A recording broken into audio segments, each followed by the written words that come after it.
किसी का यार प्रदेश चला गया, प्रदेश जाके उन्हें उत्थे प्रदेश मल लिया। पिछला यार दलीजा में बह के याद करता है, कहता आजा कोलों एक राही लंघिया, उन्हें आख्या गल सुन, आंदा हाँ जी, आंदा हो कोई जाके भला कद आंदा,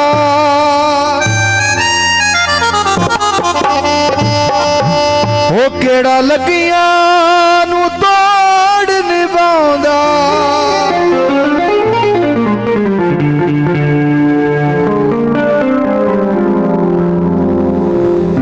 शाबाश शाबाश भाई।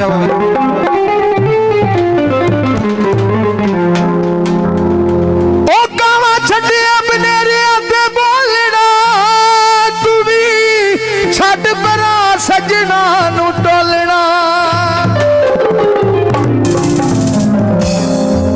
ओए हुंदा प्यार ते ओ कदी ना भुलाउंदा।